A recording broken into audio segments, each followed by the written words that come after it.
विजु बाबू ही प्रथम व्यक्ति जी ओडिशा रे पंचायत राज व्यवस्था आरंभ करथिले। त्रिस्तरीय पंचायत राज व्यवस्था एप्रिल 24 तारीख को पंचायत राज दिवस घुंचा जिबा विजु बाबू प्रति गोटे अपमान एवं ओडिशा प्रति अपमान। जे पर्यंत राज्य सरकार ए निष्पत्ति परिवर्तन न करिवे से पर्यंत आमे चुप रहिबुनी। ओडिशावासी गोटे बहुत बड़ अपमान कि पंचायत राज दिवस को मार्च 5 तारीख रु एप्रिल 24 तारीख को घुंचाइबा एवं मार्च 5 बदल रे एप्रिल 24 तारीख रे पंचायत राज दिवस ओडिशा रे पालन हबो बोली राज्य सरकार को निष्पत्ति। ये गोटे बीजेपी रो राज्य सरकार गोटे हीनमान्यता। विजु बाबूंकर एही पंचायत राज दिवस 3 दशंधि धरी पालन हो आसुची ओडिशा रे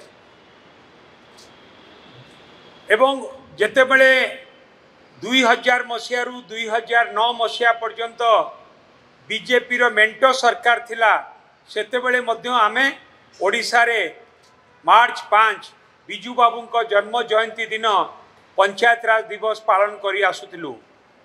विजु बाबू जड़े स्वाधीनता संग्रामी थिले, जड़े राष्ट्रनीतिज्ञ थिले एवं भारत वर्ष रे सी एपरी एक नेता थिले जहाँक मृत्युरे जहाँक देहांतरे 3 गोटी देशर पताका तांको उपरे पका जाइतिला एवं ओडिशार विकासर विश्वकर्मा थिले विजु बाबू एवं सही परि जने महान व्यक्ति तांकर जन्म जयंती रे आमे मार्च 5 रे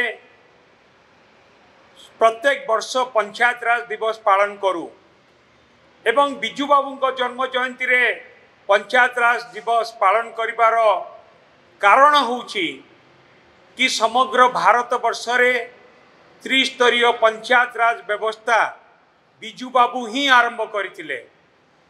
भारत वर्ष रे प्रथम नेता विजु बाबू जे कि ओडिशा रे त्रिस्तरीय पंचायत राज व्यवस्था करथिले एवं क्षमतार विकेंद्रीकरण करिकी पंचायत रे गाँव रे लोक प्रतिनिधि हाथ रे क्षमता देकी पंचायत रो किपरि उन्नति हबो ता पई पदक्षेप नैथिले विजु बाबू। विजु बाबू कहउथिले पंचायत रो जे प्रतिनिधि से माने होउचंती पंचायत रो मुख्यमंत्री। विजु बाबूंकर ए त्रिस्तरीय पंचायत राज व्यवस्था द्वारा पंचायत रे सरपंच, पंचायत समिति सभ्य एवं जिला परिषद गठन करने सृष्टि होता एवं क्षमतार विकेंद्रीकरण होता। ग्रामांचल विकास गोटे बाट फिटिला विजु बाबू द्वारा जे कि प्रथम समग्र भारत वर्ष रे विजु बाबू ही प्रथम व्यक्ति जी ओडिशा रे पंचायत राज व्यवस्था आरंभ करथिले। त्रिस्तरीय पंचायत राज व्यवस्था केवल सेतिकी नुहे, विजु बाबू होउचंती भारत वर्षर प्रथम व्यक्ति जे महिला मानू पंचायत राज व्यवस्था रे 1/3 रिजर्वेशन महिला मानू देइथिले विजु बाबू। सही परि जने महान व्यक्ति तांको जन्म जयंती रे आमे प्रत्येक वर्ष 3 दशंधि धरिकी पालन करी आसुचु पंचायत राज दिवस।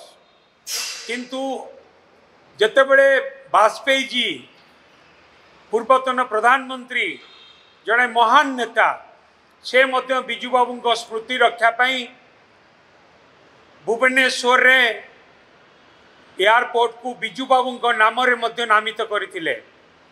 सेही परि जड़े महान व्यक्ति को जन्म जयंती रे पंचायत राज दिवस पालन न करिकी एप्रिल 24 तारीख को पंचायत राज दिवस घुंचा जिबा विजु बाबू प्रति गोटे अपमान एवं ओडिशा प्रति अपमान।